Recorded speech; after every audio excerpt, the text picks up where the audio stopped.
Kia ora, hello and welcome to CookieCast, the podcast that's all about the Cook Islands. This is the place to meet people who have their own insight into this Polynesian paradise in the South Pacific. I'm John Roberts, and today my guest is Stella Neale, daughter of a man I can only describe as a Cook Islands icon. Tom Neale lived alone for 16 years on the remote northern group island of Suwarrow, a modern-day Robinson Crusoe, albeit minus a Man Friday, although, as we'll hear, that's not how he'd have described himself. Those 16 years alone on the island were in three spells between 1952 and 1976. My father's return from his second stay in Suwarrow in December 1963 is one of my earliest memories of him. I was almost 6 years old. The morning his ship was due in, my mother told my brother and me to get dressed because we were going to the wharf. She said, "Your father's on the boat." I remember feeling so excited that I could hardly wait and wanted to put on my prettiest and most favorite dress. At the wharf, we stood holding hands with our mother and watched the ship unload. Then a tall, skinny man with white hair walked over to where we were standing, and my mother said, "This is your father." I took his hand and, with my brother still holding onto our mother's hand, we headed for home, stopping at the store opposite the wharf for a bottle of cold raspberry soda. I associate that day with the flavor of raspberry soda. If I close my eyes, I can still taste the raspberry and feel the bubbles tickling my nose and throat as it went down. I skipped and hopped along, chatting excitedly. I could hardly believe that my father was walking with me and holding my hand. That's Stella reading from an epilogue she's written to a new edition of the book An Island to Oneself, in which Tom told his story, a story that made him world famous. He'd befriended the American author Robert Dean Frisby, whose writings about Suwarrow inspired him. Frisby told him it was the most beautiful place on earth. Tom had spent years roaming the Pacific as a sailor, and when his ship stopped at Suwarrow in 1945 to drop off supplies for World War II coast watchers, it was love at first sight, albeit another 7 years of tussles with bureaucracy before he finally got permission to live on the island. Kia ora, Stella. Kia ora, John. It's a remarkable story. Do you think of your father as a remarkable man? Not really.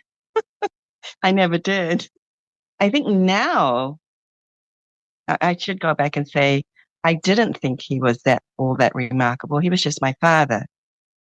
It's encountering people over the years who have told me how his story, his book, inspired them, gave them peace, made them want to carry on living, that had me start to revise a little bit and see him with a slightly different viewpoint, to see that what he did was remarkable and that he had to have been a remarkable person to be able to live in such isolation and depend only on himself.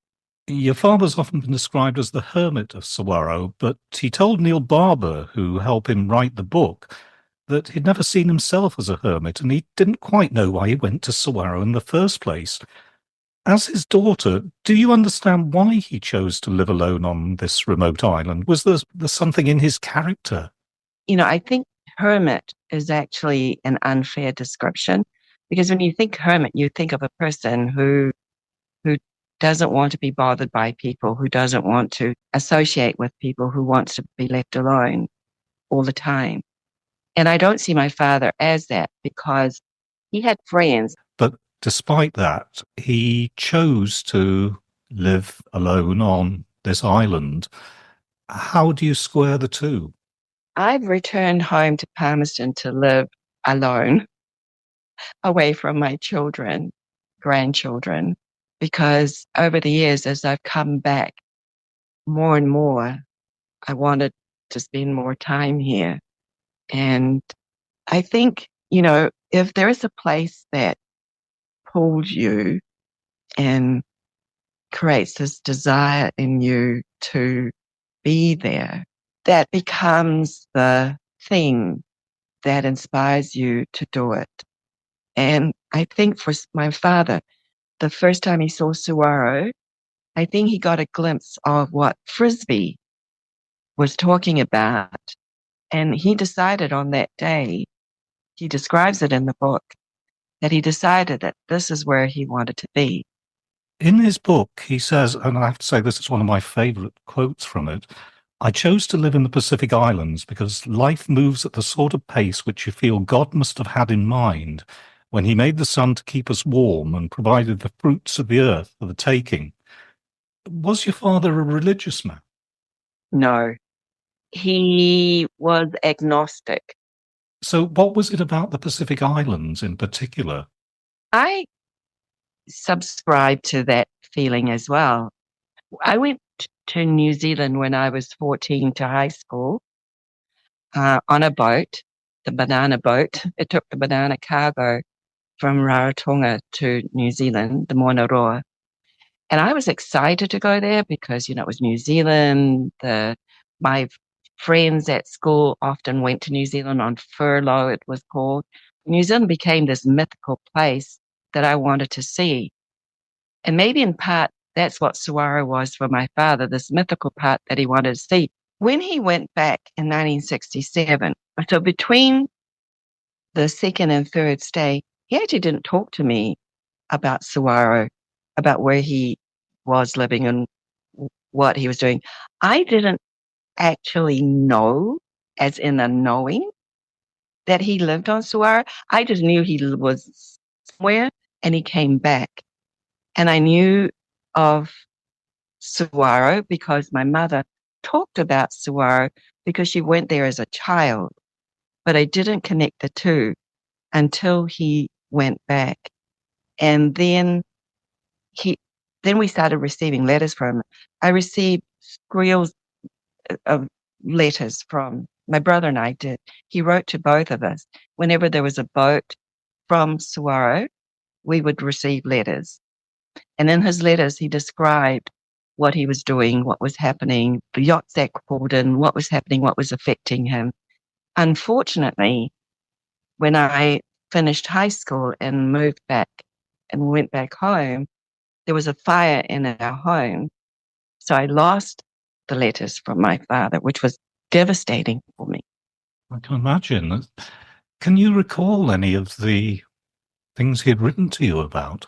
He talked about how there was a German man who'd come to Suwarrow, and then they had made a film about him, which was shown on TV in Germany. And as a result of that, he was getting lots of letters. People were requesting to have letters stamped, and there was a lot of postcards being sent. And so he was forwarding the postcards on to me because he thought I would like to have them. And so in some of those letters were the postcards that people had sent to him. Those also burnt in the fire. One time, in one letter, I wrote to him and told him that I was gaining weight. And he wrote back and he said, well, the best and I said to him, I think I need to do more exercise. And he said, the best exercise is to push the plate away when you're full and not overeat. That was very blunt. and yes, yes, and he was blunt. He could be blunt, and that was part of who he was as a person. He didn't mince words. It's difficult for most of us, I think, to imagine what his daily life was like there, though. Did he write about that at all? He described some of the things that he did that day, like, he had to go across the lagoon to go and plant some more coconuts. He wrote about his cat, Mandy, being killed by a dog. He had told the yachts that came in that they had a dog on board, that the dog was not to be brought ashore. And one of the yachties ignored this. and brought their dog ashore, and the dog saw Mandy and gave chase and caught Mandy, and Mandy was killed. And my father wrote that he was so angry and grieved, I think was the word he wrote, and that he grieved Mandy's passing. Mandy was the cat we had at home that he took back to Suwarrow with him. So he, the letters were chatty and descriptive. He wrote about a Korean ship fishing boat being wrecked on the island. He also wrote about getting a birthday cake, and he wrote about his garden. And when I went to Suwarrow, I surprised him in 1976. We walked around and he showed the garden to me. That must have been quite an emotional meeting. It was. It was emotional, but I was more excited. We arrived, we pulled in. I stood along at the side of the ship holding on to the railing. And in the distance, I saw my father come out from the canopy of trees to the beach. And then my father pulled his boat into the water and rowed out to the ship. And so he was rowing backwards, right? His back was to the ship. So he didn't see until he drew up alongside. And as the crewmen were throwing the rope down to him, and he hadn't at this stage looked up, I said, "Hello," a very inauspicious way of greeting your father after 7 years. And he looked up and he said, "Stella, Stella, what the hell are you doing here?" And I laughed, and he started rowing, but the whole time he was shaking his head looking at me and saying, "I can't believe you're here." And he was just laughing, I think, at the audacity that I had in telling my mother that I was going to come up and ask him to pay my fare back. And what did you see of how he was living? What did you make of his life on the island? He was looking after his chickens and his pigs and fishing and living in a little hut that had been used by the coast watchers. What did you make of all that? I was just excited to be there and, and to just have time there with him. And his living circumstances weren't very different to the kind of home that I had spent the first 10 years of my childhood in anyway. So what he was living in wasn't a shock to me or anything different to what I would have imagined. It wasn't, so his actual living circumstances, the house, the simplicity of it was not unusual to me because that was my life growing up, and that was life on Palmerston. It was just the way life was as I knew it, except he was just on another island. Was he happy with his life on Suwarrow? I think so. I mean, you can't live in a place for that long and not be happy there. I imagine that he was happy, and I think you get that from his book. And I think the new picture of him on the new book, the new cover, kind of describes that whole sense of someone who is satisfied with their day, which is taken at sunset, where he described that he would sit and boil up a tea and have a cup of tea, and he would do that. We didn't do that the night I was there, because the beach was occupied with the other passengers who were my relatives from Palmerston, and they were returning home. And he was occupied with official stuff. And so I just wandered around giving him the shock of his life, because I decided to go for a swim. And the swim wasn't just around the beach. The swim was to swim out to the yacht.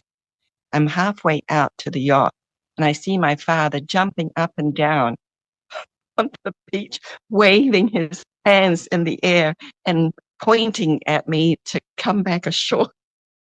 And the Mr. Roy, Roy Camuela, Mr. Roy, I can't remember his first name now, he pulls me up into the boat, and he takes me ashore, and my father gives me the biggest telling off of my life.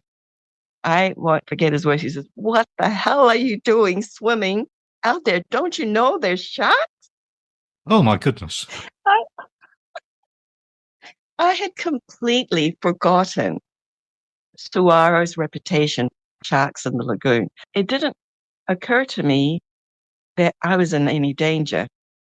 Stella, can I take you back So, to your father's story as told in the book?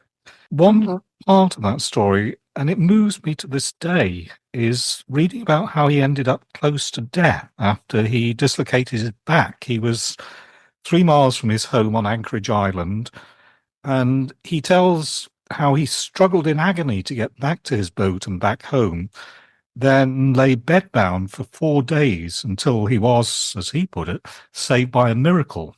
Some passing yachties yeah, found and saved him. But after yeah. that, he was forced to return to Rarotonga for medical treatment. Did he talk about Um, that time at all?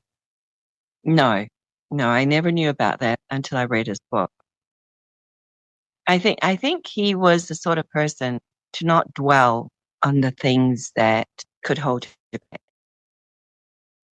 I think that's quite evident because it was another 6 years before he was allowed to return to Suwarrow. He had something of a battle with the government to return. Why did he want to go back? Why did he need to go back? I think it was that pull of home, that place, because Suwarrow had now become his home. That's what I take from it. That's what I understand from it. He had found his home place, and the life in Suwarrow is even slower. It's almost at a snail pace. There's no pace actually. The pace is dictated by nature. Yet extraordinarily, he created a pace of life for him dictated by the things that he needed to do to survive. And he kept busy. But I think the busy was at his own undertaking and not at the behest of others. And I'm a little bit like that, I think. Your personal liberty becomes paramount, and that when others dictate how you should be or what you should do, you bristle and rebel against that. And I think my father was a little bit like that. Yet we all have to have some kind of dictation of how our life is, because we all need to be able to put food on the table and a roof over our heads. And I think more and above anything else, my father was blessed to find a place in which he could do that and do it in the way that he wanted to. Stella, it's nearly 60 years since your father's story was first published. Why did you decide now was the time to add an epilogue? Publisher asked me to write an epilogue to bring the reader up to date with my father's life, because after the book was published in 1966, he returned to Suwarrow in 1967. And so his book ends in 66 with the reader not aware that he actually went back and he lived for another almost 10 years from when the book was published. And so I wrote something for the publisher. And when I did that, it was the first time I had written anything about my father, because up until then, my memories of him were firmly in my mind. And growing up, I think 2000, I would often think about my childhood because I didn't want to forget him and I didn't want those memories to fade. So I would quite consciously think about the different things that would happen and go over them in my mind and reimagine what that day was like and see him. And so after the 2 weeks of writing, it was finished, and it felt like the weight of the sense of loss I had felt had lifted. You should be very proud of what you've written. Here you are, you're a published author now, Stella. Thank you, because, I have a Facebook page, and from time to time, I will write something about an event or a memory, and my friends will say, "Okay, we're waiting for the book. When are you going to write some more?" And I enjoy writing, but I write as the lack of self confidence, and so to have you say that is quite affirming for me, because when writing the epilogue, I discovered that I enjoy putting thoughts to paper, and that words, when I'm writing, have a rhythm for me that takes me to a different place. Do you think your father was misunderstood? I do, actually. And in the way that he was reported, I think a lot of that misrepresented him, and also gave him an image or characterization that was not fair to him, in that he was described as being a hermit or a Robinson Crusoe, and almost like some of the things I read, I feel that he's being portrayed a little bit as an outcast, somebody who chose to not mingle with people. And I think that's an unfair description or label to give him, because first off, my memories of my father was not somebody who didn't want to be around people, because he was somebody who, as a father to me, didn't push me away. He engaged with me in multiple, various different ways. My father was funny and someone that would just sit and talk. To be called a hermit gives an entirely different kind of image of him. So, would you put any sort of label on him, or indeed would he put a label on himself?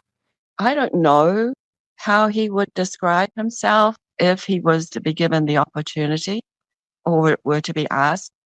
And I know, and I feel quite definitely, that he would not say that he's a hermit.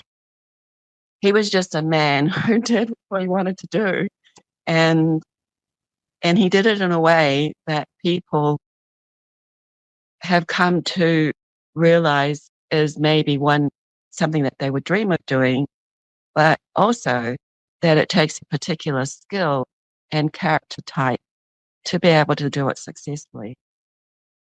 Let's end, Stella, by returning to that epilogue you've written for the new edition of An Island to Oneself, and get you to read another extract. Here, you're recalling your visit to Suwarrow in 1976 to see your father, now in his mid-70s, and how he rowed you across the lagoon in his boat. I had sat in the ruptured duckling, admiring his strength, the flex of his biceps, and the lean, sinewy muscle of his forearms as he pulled on the oars. I was, however, aware that he was in his mid-70s. I was also trying to not think about when I would see him again. New Zealand was by then home, and nursing school was going to take 4 years to complete. Many years later, in December 1992, I was crossing the lagoon in Manihiki in a boat, my brother Arthur at the tiller. I was facing him and holding my 6-month-old daughter, Sarah Elise. His lean build and mannerisms resembled our father's, and as he spoke and pointed out different things as we crossed the water, it was like sitting in front of my father again. Suddenly, I was transported back to that day in Suwarrow in 1976. Those moments when I sat and watched my father as he rowed me seemingly effortlessly across Suwarrow's lagoon, and when later we waved to each other as I sat on the aft deck of the rubber kite, are how I like to remember him. Stella, thank you so much again for sharing your insight into your father and his remarkable life. Me taki mata. Me taki, thank you for this opportunity.